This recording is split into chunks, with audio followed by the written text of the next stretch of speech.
Call money colour పసుపా? ఈ అక్రమ దందాలో అధికార పార్టీ నాయకుల ప్రమేయం ఉందా? అక్రమాలు గుర్తించడంలో అధికారులు విఫలమయ్యారన్న సీఎం వాదనలో నిజమెంత? పచ్చని సంసారాల్లో చిచ్చురేపుతున్న కాల్మనీ ఆగడాలకు టీడీపీ ప్రభుత్వం ముగింపు చెప్తుందా?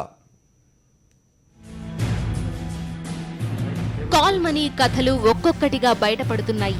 ఈ దందాలో అధికార పార్టీ నేతల ప్రత్యక్ష ప్రమేయానికి సంబంధించిన వాస్తవాలు వెలుగు చూస్తున్నాయి. పచ్చని సంసారాల్లో చిచ్చు పెడుతున్న ఈ కాల్మనీ వ్యవహారంలో టీడీపీకి చెందిన 3 ఎమ్మెల్యేలు, 2 ఎమ్మెల్సీలున్నట్లు ఆరోపణలు వినిపిస్తున్నాయి. ఈ కాల్మనీ దందాలో పెట్టుబడులు పెట్టిన ఎమ్మెల్యేలు, ఎమ్మెల్సీలకు ముఠా సభ్యులు 2 స్పెషల్ ఆఫర్స్ ఇస్తారట. ఇందులో ఒకటి నెలకు 10 లక్షల రూపాయలు వడ్డీగా చెల్లించడం, రెండోది అమ్మాయిలను పంపించడం. అధిక పెట్టుబడి పెట్టేవారికి ఫారెన్ టూర్స్ పంపించే స్పెషల్ ఆఫర్ కూడా ఉందట. కాల్మనీ వ్యాపారం నిర్వహిస్తున్న వాళ్లంతా విజయవాడ చుట్టుపక్కల ప్రాంతాలకు చెందినవారే. వీళ్లలో చాలా మంది అధికార పార్టీ నాయకుల కీలక అనుచరులే.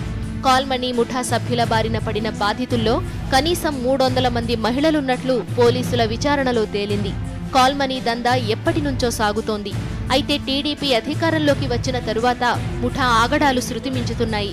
రాము ముఠా దగ్గర నెలకు 1,00,000 రూపాయల జీతంతో 5 బౌన్సర్లు పనిచేస్తున్నారంటే పరిస్థితి ఏ స్థాయిలో ఉందో అర్థం చేసుకోవచ్చు.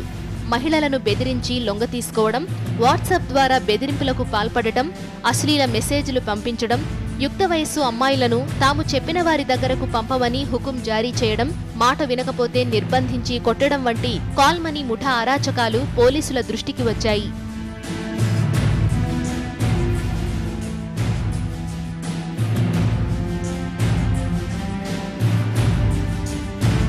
అసలు కాల్మనీ అంటే ఏంటి? బ్యాంకింగ్ పరిభాషలో ఆన్ డిమాండ్ చెల్లించాల్సిన అప్పును కాల్మనీ అంటారు. వీటి గడువు సాధారణంగా 1 రోజు నుంచి 15 రోజుల వరకు ఉంటుంది. టర్మ్ లోన్ లాగా దీనికి ఒక పర్టిక్యులర్ మ్యాచ్యూరిటీ, పేమెంట్ షెడ్యూల్ గానీ ఉండవు. ఇది చాలా రిస్క్తో కూడిన లావాదేవీ అని బ్యాంకులు కూడా ఒప్పుకుంటాయి. కానీ విజయవాడ కేంద్రంగా సాగుతున్న కాల్మనీ దందా వేరు. అవసరానికి అప్పులు ఇస్తామంటూ ఊబిలోకి లాగే ప్రక్రియ ఇది. కాల్మనీగా అప్పు తీసుకున్నవారు 1,00,000కు ప్రతిరోజు చెల్లించాల్సిన వడ్డీ అక్షరాల 2,000 రూపాయలు. అసలు ఆలస్యమైనా పర్వాలేదు కానీ వడ్డీ మాత్రం ఏ రోజుకు ఆ రోజే చెల్లించాలి. ఉదాహరణకు 10 లక్షల రూపాయలు అప్పుగా తీసుకుంటే నెలకు చెల్లించాల్సిన వడ్డీ 6 లక్షల రూపాయలు. కాల్మనీ తీసుకునే వ్యక్తి తన పేరిట ఉన్న ఆస్తుల్ని అప్పు ఇచ్చే వారి పేరు మీద రిజిస్ట్రేషన్ చేయించాలి. 10 ఖాళీ ప్రామిసరీ నోట్లు, 10 బ్లాంక్ చెక్కులపై సంతకాలు చేయాలి.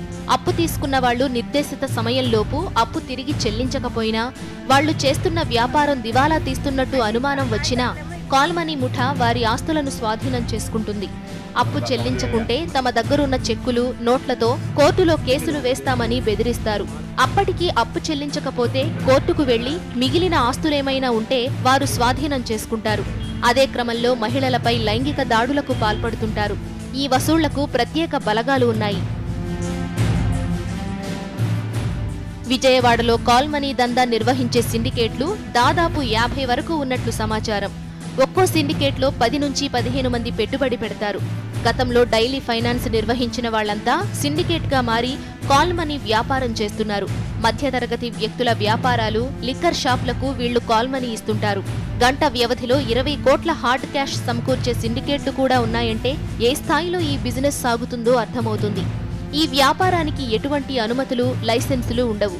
అపార్ట్మెంట్లు, ప్రైవేటు గదులు కేంద్రంగా ఈ బిజినెస్ సాగుతుంది. వాటాలకు అనుగుణంగా లాభాలు పంచుకుంటారు. కాల్మనీ వ్యవహారం మీద మాట్లాడుకుందాం. ప్రసాద్ రెడ్డి గారు జాయిన్ అయ్యారు, సీనియర్ పాత్రికేయులు. అట్లాగే వాసిరెడ్డి పద్మ గారు, వైఎస్ఆర్ కాంగ్రెస్ పార్టీ నాయకులు, మిగతా పెద్దలు జాయిన్ అవుతారు. ఒక షార్ట్ బ్రేక్ తీసుకొని వస్తాం.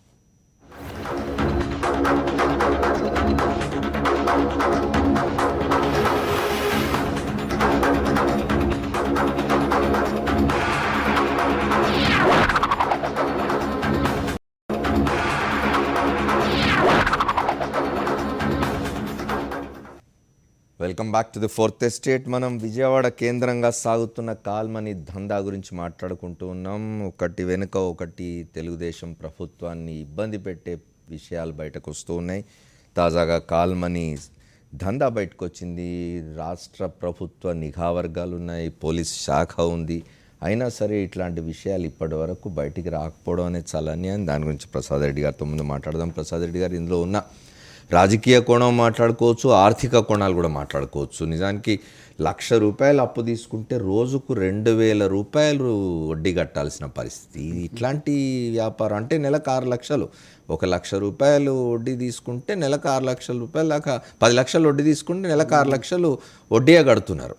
ఇది ఎట్లా ఇది అంటే వడ్డీ వ్యాపారం మనకి నిజానికి ఇండియా కొత్త కదండి. ధర్మ వడ్డీ ఉండేది, వడ్డీ లేకుండా డబ్బు ఇవ్వటం కూడా ఉండేది. మా చిన్నతనంలో మేము చూసాను. నేను చదువుకునేది నిజానికి మా నాన్నగారు డబ్బు అవసరం వచ్చినప్పుడల్లా మిత్రుల దగ్గర తీసుకునేవాడు. వడ్డీ ఉండేది కదా, పలానా రోజున ఇచ్చేవంటే ఇచ్చాడు. తర్వాత ₹1 వడ్డీ తెలుసు, రూపాయి వడ్డీ తెలుసు, తర్వాత ₹2 డైలీ వడ్డీ, భయంకరమైన డైలీ వడ్డీ వచ్చిందండి. ఆర్గనైజేషన్స్ రంగప్రవేశం చేసిన మీకు సూక్ష్మ రుణ సంస్థలు అనేవి ఒక సంస్థలు వచ్చినాయండి.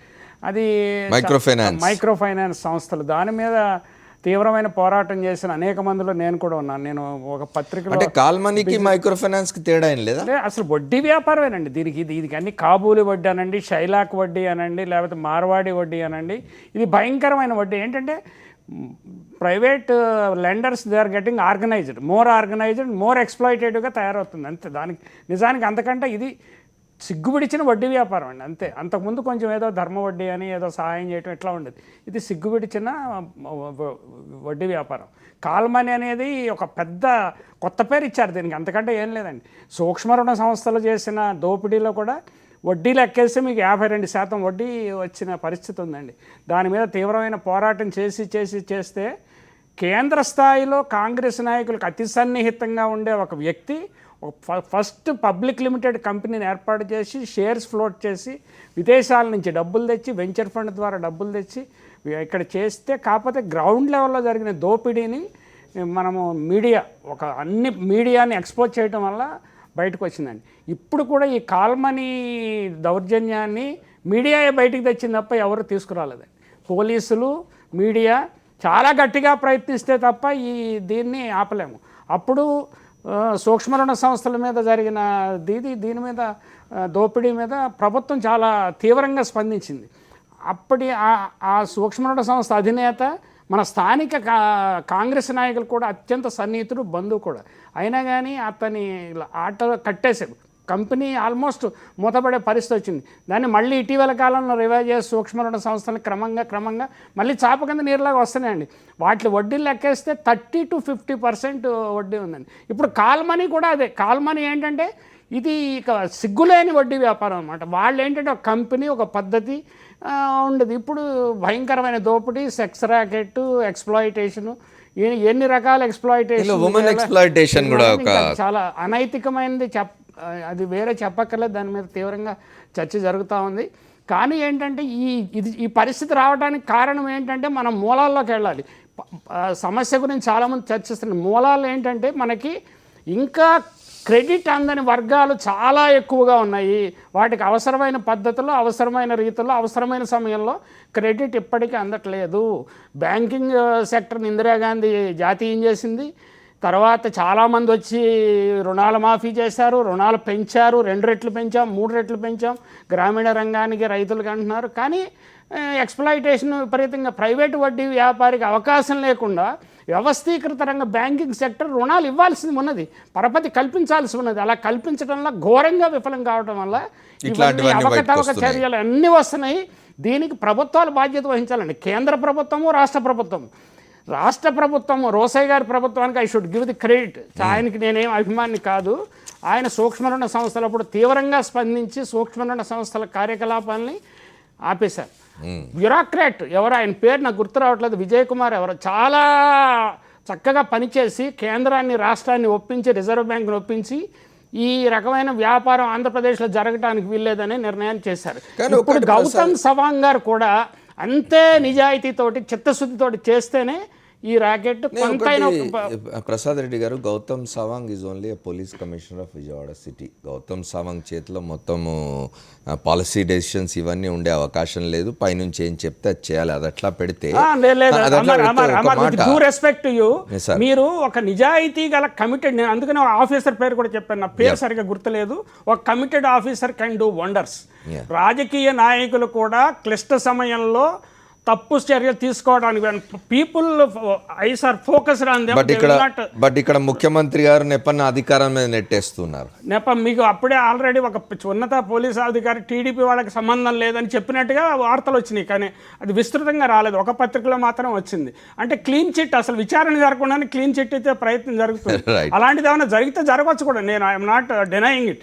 కానీ ఒక committed police officer can do wonders. అది నేను. కానీ ఒక్క ప్రశ్న ప్రసాద్ రెడ్డి గారు, before I go to other guest, మనతో అద్దెపల్లి శ్రీధర్ కూడా జాయిన్ అయ్యారు, భారతీయ జనతా పార్టీ నాయకులు, వారితో కూడా మాట్లాడదాం. ఒక ప్రశ్న సార్, ఇప్పుడు ఇంత పెద్ద ఎత్తున పెద్ద మొత్తంలో రుణాలు, అంటే 1 లక్ష నుంచి 10 లక్షలు, 20 లక్షలు, 30 లక్షలు రుణాలు తీసుకునే వాళ్ళు, అది రోజుకు 2,000 రూపాయలు వడ్డీ కట్టగలం అనే ధీమాతో స్తోమత ఉంది అనుకొని తీసుకునే వాళ్ళు చిన్న సన్నకారు రైతులది అయి ఉండరు కదా. అంటే మెజారిటీ ఇలాంటివి కొన్ని హై ప్రొఫైల్ కేసెస్ కొన్ని మాత్రమే ఉంటాయండి. మిగిలినవన్నీ ఏంటంటే ఎక్కువ మంది, అంటే ఇది రోజువారీ వడ్డీ అంటారు, గుద్దుల వడ్డీ అంటారు మా ప్రాంతంలో. సాయంత్రం రోజుకు 2,000 రూపాయలు కట్టగల స్థితిలో ఒక లోవర్ మిడిల్ క్లాస్ పేదవాడు ఉంటాడు. అలా కాదు, చిన్న చిన్న వ్యాపారాలు చేసేవాళ్ళు 1,000, 2,000, 3,000 తీసుకుంటారు, దాన్ని బట్టి ఇస్తారండి. సాయంత్రం వాళ్ళు వచ్చి కలెక్ట్ చేసుకుంటారు. మనం చూడొచ్చు, ఏ బజార్లో నిలబడినా మన కిరాణా కొట్టు కాడి నుంచి, కూరగాయల దుకాణం కాడి నుంచి వాళ్ళు మోటార్ సైకిల్ వస్తారు, వాళ్ళు రాగానే వీళ్ళు డబ్బులు పెడతా ఉంటారు. ఇదంతా జరుగుతున్న తతంగమే. మరి ఇంకా హై ప్రొఫైల్ వాళ్ళు ఏం చేస్తున్నారంటే వాళ్ళ లైఫ్ స్టైల్స్ ఇలాంటివి మార్చేసుకుని మనం కట్టగలమన్న ధీమాతో దిగుతున్నారు. అనేక మంది రియల్ ఎస్టేట్ వ్యాపారంలో ఇరుక్కుపోయారు, ఇంకా చాలామంది రకరకాల వ్యాపారాలు ఇరుక్కుపోయి లేకపోతే అమరావతిలో భూములు కొన్నవాళ్ళు కొంతమంది ఉన్నారు, ఇలా కొనేసేసి ఇరుక్కుపోయిన వాళ్ళు ఉన్నారు. వాళ్ళని భ్రమ పెట్టి మోసపెట్టి ఏదో జరగబోతోంది వండర్ అని డబ్బుల్ని పెట్టుబడి పెట్టించే విధంగా జరుగుతూ ఉంది. ఇదంతా పెద్ద మనకేంటంటే ఒక మాయాజాలం అండి నిజానికి. ఆ మాయాజాలంలో జరుగుతుందన్నమాట. కానీ దీని మూలాలు ప్రభుత్వ రంగ వైఫల్యము, ప్రభుత్వ రంగ బ్యాంకుల వైఫల్యము, కేంద్ర రాష్ట్ర ప్రభుత్వాలు రెండు కూడా బాధ్యత వహించాలండి. ఇంకా పరపతి అందని వర్గాలు చాలా ఉన్నాయి. నిజానికి మనకి 1,000 కోట్లు, ఇప్పుడు బ్యాంకింగ్ రంగంలో మొండి బకాయిలు 5 లక్షల కోట్లు ఉన్నాయండి. అంటే ప్రభుత్వమే అధికారికంగా అంగీకరిస్తే 3 లక్షల కోట్లు ఉన్నాయని. 5 లక్షల కోట్లు 5 లక్షల కోట్ల మొండి బకాయిల్లో ఈ వర్గాలు చేసే మొండి బకాయిలు ఎంత ఉంటాయి అసలు? వాళ్ళు ఏం చెప్తారంటే మీరు రుణమాఫీ చేయటం వల్ల, లేదా ఇంకోటి చేయటం వల్ల రుణమాఫీలు కార్పొరేట్ సంస్థలకు ఇచ్చిన మాఫీల వల్లనే ఈ 3 లక్షలు 5 లక్షలు. నేను బిజినెస్ సెక్టర్గా నేను 15-20 సంవత్సరాలు రాశాను. ఇక బ్యాంకింగ్లో మొండి బకాయిలు ఉండవు, దీన్ని అంతా సంస్కరిస్తున్నాను. మళ్ళీ మొండి బకాయిలు మొట్టమొదటి 30 సంవత్సరాల క్రితం ఎంత ఉందో అంతకంటే ఎక్కువ మొండి బకాయిలు. ఎక్కడికక్కడ ఇన్ఫ్లుయెన్షియల్ పీపుల్ చేసే పనులు ఇవన్నీ. సరే, మనం ఇంత పెద్దలతో మాట్లాడదాం. పద్మగారితో మాట్లాడి నేను శ్రీధర్ గారి దగ్గరికి వస్తాను. పద్మగారు చెప్పండి, దీనిలో పొలిటికల్ యాంగిల్, తర్వాత ఉమెన్ ఆర్ బీయింగ్ ఎక్స్ప్లాయిటెడ్, మహిళల్ని లైంగికంగా వేధిస్తూ ఉన్నారు, వాళ్ళ మీద దాడులు చేస్తున్నారని చెప్పి, ఇది ఆంధ్రప్రదేశ్ రాష్ట్రానికి, ఆ రాష్ట్ర ప్రభుత్వానికి, ఆ రాష్ట్ర ప్రజానికానికి తీరని అవమానం కలిగిస్తున్న అంశం. అంటే ఒకటి వడ్డీ వ్యాపారాలకు సంబంధించి చేసేటటువంటి ఆగడాలు ఇవన్నీ కూడా మరీ కొత్త కానప్పటికీ కూడా నిజానికి చాలా విస్మయం కలిగించినటువంటి విషయాలు ఏంటంటే, కాల్ మనీకి సంబంధించి వచ్చినప్పుడు ఇది ఒక మహిళలకు సంబంధించి ఎక్కువ అప్పులు ఇవ్వడం, వాళ్ళు అప్పులు చెల్లించలేరు అని చెప్పి తెలిసి ఇవ్వడం, వాళ్ళకి సంబంధించినటువంటి ఆస్తుల్ని తనఖా పెట్టుకోవడం దగ్గర నుంచి ఇందాక మీరు అన్నట్లుగా లక్షకి రోజుకు 2,000 రూపాయల వడ్డీ అనేటటువంటి ఎవరికైనా భారమే. వాళ్ళ అవసరం రీత్యా గబుక్కుని తీసుకోవచ్చు. వాళ్ళకి వైద్యంకి సంబంధించో, పిల్లల చదువులకు సంబంధించో ఏదో ఒక ఆకస్మిక అవసరాల కోసం తీసుకున్నారు, కానీ తీర్చలేనటువంటి పరిస్థితి వాళ్ళకు ఉంటుందని తెలిసి వీళ్ళు గుప్పెట్లో పెట్టుకుని వాళ్ళతో ఒక సెక్స్ వ్యాపారం చేసేటటువంటి పరిస్థితి. దాని ద్వారా అసలు ఇక్కడ ఎందుకు అధికార పార్టీకి సంబంధించినటువంటి ఆరోపణలు వస్తున్నాయంటే, మొత్తం అధికార కేంద్రీకృతంగా జరిగినటువంటి వ్యాపారం ఇది. మామూలు వడ్డీ వ్యాపారం కాదు. మామూలు వడ్డీ వ్యాపారులు బెదిరించడాలు ఇవన్నీ కూడా జరుగుతున్నటువంటి సహజంగా జరుగుతున్నాయి. దానితో పాటుగా ఇక్కడ అధికార కోణం అనేటటువంటిది ఇక్కడ చాలా స్పష్టంగా మనం చూడాల్సినటువంటిది. అధికారం ఉండడం వల్ల, అధికారంలో ఉన్నటువంటి వాళ్ళ అండ ఉండడం వల్ల, వాళ్ళ భాగస్వామ్యమే ఉండడం వల్ల ఇవాళ ఇక్కడ ఇందులో ఉన్నటువంటి మహిళల్ని, అప్పు తీర్చలేనటువంటి మహిళల్ని, ఓకే మీరు అప్పు తీర్చకపోతే ఈ వ్యాపారంలోకి రండి, లేకపోతే ఫలానా వాళ్ళ దగ్గర, అంటే ఇది ఒక పనులు చేయించుకునేటటువంటి ఒక వ్యవస్థగా దీన్ని మార్చేశారు. ఈ వడ్డీ వ్యాపారం అనేటటువంటిదే కాకుండా ఒక అధికారంలో ఉన్నటువంటి వాళ్ళ దగ్గర పనులు అవ్వాలి అనేటటువంటి దాంతో ఒక సెక్స్ రాకెట్గా మార్చారు. ఇది సాదాసీదా విషయం కాదు. సాదాసీదా వడ్డీ వ్యాపారం అయితే ఇవాళ ముఖ్యమంత్రి గారు అన్నట్టు మీరు వడ్డీలు చెల్లించాల్సిన అవసరం లేదు, అసలు డబ్బులు కట్టాల్సిన అవసరం లేదని ఒక మాటతో కొట్టేయచ్చు. కానీ దాంతో పాపాలు ఏం పోయేటటువంటి కేసు కాదు ఇది. ఇవాళ కేవలం ఇది డబ్బు విషయం కాదు, అధికారం అనేటటువంటి దాని చుట్టూ కూడా ఒక పెద్ద సెక్స్ రాకెట్ జరిగినటువంటిది. అందులో ఒక డబ్బు తీసుకున్న పాపానికి, అప్పు చేసినటువంటి పాపానికి ఒక బలవంతంగా అనేక మంది మహిళలు ఎఫెక్ట్ అయిపోయినటువంటి పరిస్థితి ఉంది. మీరు ఫస్ట్ డే ఏం చేశారండి? పోలీస్ అధికారులు స్వాధీనం చేసుకున్న దాంట్లో కొన్ని అనేక రకాలైనటువంటి ఒక సీడీలు దొరికినాయి వాళ్ళకి.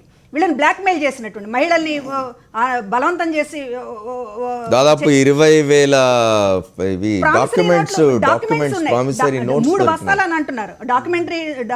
డాక్యుమెంట్స్ ఉన్నాయి, ప్రామిసరీ నోట్లు, లేకపోతే ఆస్తులకు సంబంధించి తనఖా పెట్టుకున్నవి, వీటితో పాటుగా సీడీలు ఉన్నాయి. అంటే వాళ్ళని బ్లాక్మెయిల్ చేసేటటువంటి సీడీలు, మహిళలకు సంబంధించి కొన్ని పనులు చేయించడం, అవి చూపించి మళ్ళీ ఇంకా వాటిని వాళ్ళ రొంపిలోకి దించేటట్టు కంటిన్యూ చేసేటటువంటి కొన్ని సీడీలను కూడా ఆ రోజు పోలీసులు మొట్టమొదటిసారి స్వాధీనం చేసుకున్నారు.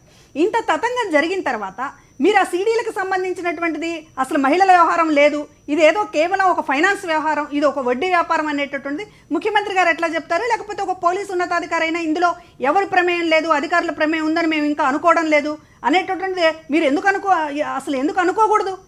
ఎందుకు ఇంతగా జరిగింది? ఎందుకు ఇంత వేళ్ళూనుకుని పోయింది? అధికార పార్టీ నేతల పేర్లు ఎందుకు వస్తున్నాయి? బాధితులు 2 నెలల క్రితమే ముఖ్యమంత్రి సీఎం గారి దృష్టికి తీసుకొచ్చామని చెప్పి అన్నారు కదా, చంద్రబాబు గారి దృష్టికి. కానీ ఆ రోజు మీరు ఇవాళ అధికారుల వైఫల్యం అని ఈ రోజు అంటున్నారు. మీరు 2 నెలల క్రితమే మీకు బాధితులు మిమ్మల్ని కలిసినప్పుడు మీరు ఆ రోజే కనుక విచారణ ఆదేశించి ఉంటే వాస్తవాలు వెలుగులోకి వచ్చిండే కదా. అసలు మీరు పోయి విజయవాడలోనే కూర్చుంటున్నారు. మీ పోలీసు ఉన్నతాధికారులందరూ విజయవాడలోనే ఉన్నారు, మీ మంత్రులందరూ విజయవాడలోనే ఉన్నారు. విజయవాడ నడిబొడ్డున జరుగుతున్నటువంటి ఈ దందా తెలియకుండా జరిగిందంటే ఎవరైనా నమ్ముతారా? అంటే ఇక ప్రభుత్వం ఉన్నట్ట లేనట్ట. కాబట్టి ఇవాళ జరుగుతున్నటువంటిది మొత్తం కూడా ఇది ఇంకొక రాష్ట్రంలో అయితే ఖచ్చితంగా నేను ఈ మాట అనగలుగుతున్నాను. ఇంకొక రాష్ట్రంలో ఇదే కనుక జరుగుతుంది, ఒక వ్యాపం ప్రకంపనలాగా ఇది వాళ్ళ ఒక సెక్స్ రాకెట్ ప్రకంపనలు జరిగి ఉండే. ఇక్కడ చంద్రబాబు గారి ఇదేమిటంటే మేనేజ్ చేయగలిగినటువంటి ఇది ఉంది కనుక, అధికారులను కూడా బెదిరించగలిగినటువంటి పరిస్థితి ఉంది కనుక ఇవాళ వాస్తవాలు వెలుగులోకి రావడం లేదు. ఫస్ట్ డే జరిగినటువంటి ఆ సీడీల్లో ఏంటి, సీడీల్లో పోలీసులు స్వాధీనం చేసుకున్న సీడీల గురించి ఇవాళ ముఖ్యమంత్రి ఎందుకు మాట్లాడడం లేదు? ఇదేమన్నా చిన్న విషయమా, చితక విషయమా? ఇవాళ జగన్మోహన్ రెడ్డి గారు కూడా లేఖ రాసింది అందుకనే. ఇవాళ సమాజానికి సంబంధించినటువంటి ఇంత కలుషితం చేసినటువంటి ఒక ఇన్సిడెంట్ జరిగినప్పుడు ముఖ్యమంత్రి ఏ స్థాయిలో స్పందించాలి? ఓకే, మనం శ్రీధర్తో మాట్లాడి మళ్ళీ మీ దగ్గరికి వస్తాను. నేను మళ్ళీ వివరాలు చెప్తారు. కానీ శ్రీధర్ చెప్పండి, Vijayawada is becoming a mafia den. ఈ మాట అనడానికి సాహసిస్తున్నాను నేను. ఇవాళ కల్తీ మద్యం కేసులు, ఇప్పుడు కాల్ మనీ ర్యాకెట్, ఇది మరీ ఏమంటారు దీన్ని, ఒక జుగుప్సాకరమైంది లేదా బాధాకరమైంది లేదా సమాజాన్ని మొత్తంగా షేక్ చేస్తున్న ఒక ఇష్యూగా బయటకు వచ్చింది. ఇది ప్రభుత్వాలు ఏం చేస్తున్నట్టు? అంటే మొదటి నుంచి ఒక నోటోరియస్గా కొంచెం విజయవాడ ఫేమస్ అండి. విజయవాడ గుంటూరు బెల్ట్ మీకు గుర్తుందో లేదో. I don't want to insult Vijayawada people, but Vijayawada is becoming a mafia den, which is supposed to be the capital now. It has a history of mafia activities. అంటే ఇప్పుడు రాయలసీమ అనేటప్పటికి ఒక తత్వం ఒకటి వస్తుంది, లేదంటే విజయవాడ గుంటూరు అనేటప్పుడు ఒక తత్వం బయటకు వస్తుంది. అంటే ఇదివరకు విజయవాడలో కూడా ఎప్పుడు కూడా సింగిల్ డిజిట్ లార్ నడిచేదండి. ఆ తర్వాత థియేటర్స్లో బ్లూ ఫిల్మ్స్ అవన్నీ కూడా క్లిప్పింగ్స్ వచ్చేవి. ఆ తర్వాత ఈ కాల్ మనీ కానీ లేదంటే ఏదైతే ఫైనాన్స్ స్కీమ్స్ ఇవన్నీ కానీ ప్రతి ఊర్లో ఉన్నాయి. రాజమండ్రిలో ఉంది, కాకినాడ, వైజాగ్, హైదరాబాద్లో, ఓల్డ్ సిటీలో ఇక్కడ కూడా ఉన్నాయి. ఇది ఏదైతే 1000 రూపాయలు ఇచ్చి 10 రూపాయలు ప్రతిరోజు కట్టుకోవడం లేదా 100 రూపాయలు కట్టుకోవడం అన్నది సిస్టమ్. మోటార్ సైకిల్ మీద వెళ్ళి ఈవినింగ్ టైం వెళ్ళి ఒక 2 అబ్బాయిలు వెళ్ళి ఈ పొద్దున ఇచ్చాం కదా డబ్బులు వెనక కలెక్ట్ చేసుకుంటే రాత్రి 11 వరకు నడుస్తుంది. దీని ఎక్స్టెన్షన్లో ఈ విధంగా అమ్మాయిల్ని ఇబ్బంది పెట్టడం లేదంటే నెక్స్ట్ లెవెల్కి వెళ్ళడం, ఇప్పుడు ఇవంతా కూడా ఎక్కువగా విజయవాడలో జరిగింది. అంటే ఓల్డ్ సిటీలో కూడా ఇక్కడ చార్మినార్ కూడా ఏ విధంగా జరుగుతుంది అంటే ఇలా డబ్బులు ఇచ్చి ఎవరికైతే అవసరం ఉన్న వాళ్ళకి ఇచ్చి వాళ్ళు నిక్కా చేయడం, దుబాయ్ పంపించడం ఇవంతా కూడా జరుగుతున్నది ఇక్కడ చార్మినార్ ఏరియాలో. విజయవాడలో ఈ స్పెసిఫిక్గా మనం ఏదైతే బయటపడిందో ఇదంతా కూడా ఇప్పుడు ఈ విధంగా జరుగుతున్నది. ఇందులో బయటపడిన వాళ్ళు ఒక ఎమ్మెల్సీ పేరు బయటకు వచ్చింది, ఎమ్మెల్యే పేరు బయటకు వచ్చింది, 100% వాళ్ళ మీద యాక్షన్ తీసుకోవాలి, అకౌంటబిలిటీ ఉంటుంది. మీడియాలో కూడా కొంతమంది అన్నారు కూడా, శ్రీకాంత్ను లేదంటే చెన్నపాటి శ్రీనివాస్ కానీ, దూడల రాజేష్ కానీ, లేకపోతే భవానీ శంకర్ కానీ వీళ్ళ cell phones data call base చేసుకుని ఎంక్వైరీ చేసి రీజనబుల్ ఆఫీసర్ కాబట్టి గౌతమ్ సవాంగ్, సో ఇవంతా బేస్ చేసుకుని ఫైల్ పుటప్ చేసి then he should take action. Just simply వాళ్ళు చాలా దారుణమైన విషయం ఏంటంటే ఇట్లాంటి వ్యాపారం చేస్తున్న వాళ్ళ ఫినాన్షియల్ సపోర్ట్తో అధికార పార్టీ నాయకులు విదేశాలు తిరిగి వస్తున్నారని విలాసయాత్రలు చేస్తున్నారు. అది ఏమవుతున్నది అంటే జనరల్లీ ఏంటంటే ఇప్పుడు రాజమండ్రిలో ఏటీఎం నెట్వర్క్ క్యాష్ మేనేజ్మెంట్ చేసేవాళ్ళు రాజమండ్రి కాకినాడ మేనేజ్ చేసేవారని. చేసినప్పుడు మొదట్లో శుభ్రంగానే ఉన్నారు ఆ వ్యక్తి. ఆ తర్వాత ఏమైందంటే then he learn the trick. అంటే ఎవరైతే ఎంక్వైరీకి వస్తారో బ్యాంక్ స్టాఫ్ ఒకసారి రాజమండ్రి చూస్తారు, ఒకసారి కాకినాడ చూస్తారు. Then he started using that money for personal things. Then cinema కూడా తీసాడు, పొలిటికల్ యాక్టివిటీలో కూడా ఇన్వాల్వ్ అయ్యాడు. కాకినాడలో ఒక పొలిటికల్ పార్టీకి ఆఫీస్ కట్టడం అదంతా కూడా నడిపాడు. ఏం చేసేవాడు అంటే ఈ డబ్బులు వాడుకుని రాజమండ్రి ఎంక్వైరీకి వచ్చారు అనేటప్పటికి ఇమీడియట్గా కాకినాడ నుంచి డబ్బులు అప్పటికప్పుడు గంటలో షిఫ్ట్ చేసి రాజమండ్రిలో చూపించేవాడు. మళ్ళీ ఇమీడియట్గా వాళ్ళు అరగంటలో కాకినాడ వెళ్ళాలి, వాళ్ళకి భోజనం పెట్టి ఎంటర్టైన్మెంట్ చేసి ఈ డబ్బులు మళ్ళీ కాకినాడ షిఫ్ట్ చేసి ఆ విధంగా చేశారు. అంటే ఇవన్నీ కూడా ఏంటంటే ఫాస్ట్ లైఫ్ అలవాటయ్యి, ఖర్చులకి అలవాటయ్యి, విలాసం జీవితం, ఈజీ మనీ అలవాటయ్యి ఇప్పుడు ఈ ఫైనాన్స్ బిజినెస్లో అండి నేను మొన్న ఒక పెద్ద ఫైనాన్సర్తో మాట్లాడాను, హౌ డు దే ఫైనాన్స్ అన్నది ఈ ఇష్యూ బయటకు వచ్చిన తర్వాత. అంటే ఏ బిజినెస్లో చేసినా getting 20%, 30% is very tough except in finance business. మేము ఫైనాన్స్ ఎలా ఇస్తామంటే క్విక్ మనీ కష్టం, అంత ఈజీగా రాదు. అంటే ఇప్పుడు ₹1,00,000కి 20%, 30% వస్తుంది, కానీ 10 లక్షలకి ₹1,00,00,000, 5 కోట్లు మనం పెడితే అంత మనీ రాదు ఎక్సెప్ట్ దిస్ ఫైనాన్స్ బిజినెస్, ఆ డైలీ ఫైనాన్స్. మేము ఏ విధంగా ఇస్తామనంటే మేము మనిషిని బట్టి వి డివైడ్, ₹1,00,00,000 ఉంటే 10 మందికి ఇస్తాం తప్ప ఒకరికి ఇవ్వం అని ఆయన ఎక్స్ప్లెయిన్ చేశారు. దీన్ని స్టడీ చేసే మైక్రో ఫైనాన్స్ పెట్టారండి. And venture funds, international venture funds, ఇందులో చాలా డబ్బులు ఉన్నాయి, బాగా వడ్డీ కొనవచ్చని వాళ్ళు ప్లాన్ చేసి పెట్టారు. And one more thing I will tell you sir, nowhere in world ఏదైతే మన చిట్ ఫండ్ బిజినెస్ ఆంధ్రప్రదేశ్లో జరుగుతుంది, పెద్ద పెద్ద కంపెనీలు ఉన్నాయి, ఇటు కపిల్ కానీ మారుతి, అలాంటి చిట్ ఫండ్ బిజినెస్లు ఎలాగా ఎక్కడా లేవంటండి. ఇండియాలో కూడా లేవు, చాలా రాష్ట్రాల్లో లేవు, ఎక్కువగా మన సౌత్ ఇండియాలో ఉన్నాయి, సౌత్ ఇండియాలో కూడా ఎక్కువగా ఆంధ్రప్రదేశ్లో ఉన్నాయి. చిట్ ఫండ్ కానీ ముత్తోట్ ఫైనాన్స్, ఇవన్నీ finance based activities of different chit fund కంపెనీలు కూడా దానికి అనుబంధంగా డైలీ ఫైనాన్స్ చేస్తారు. Then fixed deposits, then real estate activity, unrelated యాక్టివిటీస్లోకి వెళ్ళడం, దెన్ 2-3 కంపెనీలు ఇబ్బంది పడడం, ఇవన్నీ. అంటే ఏది ఏమని చూసినా కూడా అండి ఈ సెక్స్ బిజినెస్ కానీ సెక్స్ ఏరియాస్ కానీ ఇదివరకు రాజమండ్రిలో ఇసుక వీధి అని ఉండేది, వైజాగ్లో చావల్ మదన్ దగ్గర ఉండేది, దెన్ హైదరాబాద్లో కపుల్ ఆఫ్ ఏరియాస్, ఢిల్లీలో జీబీ రోడ్ అని ఉండేది, దెన్ చిలకలూరుపేటలో స్పెసిఫిక్ రోడ్డు గడియార స్తంభం దగ్గర ఉండేది, కాకినాడ అద్దాల మేడ అంటే పెద్దాపురంలో, ఇవన్నీ ఉన్నాయి. అంటే ఈ యాక్టివిటీస్ అన్ని జరిగిన తర్వాత, అకౌంటబిలిటీ పెరిగిన తర్వాత, పోలీస్ వ్యవస్థ పెరిగిన తర్వాత, గవర్నమెంట్స్ యాక్షన్ తీసుకోవడంతో, పబ్లిక్ అవుట్ క్రై రావడం వలన ఈ ఏరియాస్ అన్నీ కూడా డిస్టర్బ్ అయిపోయి, ఏదైతే చేయకూడని విషయాలు బట్ జరిగేవి. ఇప్పుడు కొత్త ఏరియాస్ డిస్టర్బ్ అయినాయి కాబట్టి కాల్మని వాళ్ళు దాన్ని వాడుకుంటున్నారు. అదే కదా, అంటే కొత్త పందాలోకి తీసుకుని వచ్చేసారు, కొత్త పందాలోకి ఫైనాన్స్ ని దీన్ని లింక్ చేసి కొత్త పందాలోకి తీసుకుని వచ్చేసి ఈ ఏదైతే సెక్షువల్ యాక్టివిటీస్ ఇవన్నీ ఉన్నాయి కూడా వైడ్ స్ప్రెడ్గా ప్రతి ఏరియాలో కూడా జరగడం మొదలుపెట్టింది. అండ్ ఈ ఫైనాన్స్ లింక్ చేసి వీళ్ళు ఇబ్బంది పెట్టడం, ప్రజల్ని ఇబ్బంది పెట్టడం, అమ్మాయిలను స్పెసిఫిక్గా ఇబ్బంది పెట్టడం. అంటే ఏమవుతుందంటే 10,000, 20,000 ఏదో చాలామంది నేను చూస్తూ ఉంటాను కాబట్టి, ఎడ్యుకేషన్ కండి స్కాలర్షిప్ సరిగా ఇవ్వలేదు 2 ప్రభుత్వాలు, అదొక ఇబ్బంది అండి. దెన్ రుణమాఫీ పూర్తిగా చేయలేదు, చేస్తామన్నదాన్ని. దెన్ సహజంగా పెళ్ళిళ్ళు కొంచెం గ్రాండ్గా చేసుకుంటే వాళ్ళ స్తోమత మించి పెళ్ళిళ్ళు చేసుకుంటూ ఉంటారు. దెన్ ఎక్కువ మంది దుబాయ్, అంటే ఇక్కడ యాక్టివిటీస్ లేకపోవడం వల్ల, లైవ్లీహుడ్ లేకపోవడం, దుబాయ్కి వెళ్తూ ఉంటారు. ఈరోజు ఓపెన్గా చెప్తున్నారు, road number 36 Jubilee check post దగ్గర రోజుకి 200-300 మంది దుబాయ్ వెళ్తున్నారు. And it is a mad rush. వాళ్ళందరూ 1,00,000-2 లక్షలు పే చేసి వెళ్తున్నారని.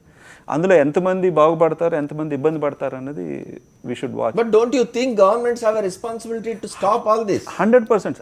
Road number 36 Jubilee hills main junction దగ్గర, మెయిన్ జంక్షన్ దగ్గర, అంటే ఎవ్రీబడి మన అందరం తిరిగే రోడ్డు, అదేదో మారుమూల సందులో ఎక్కడా లేదు.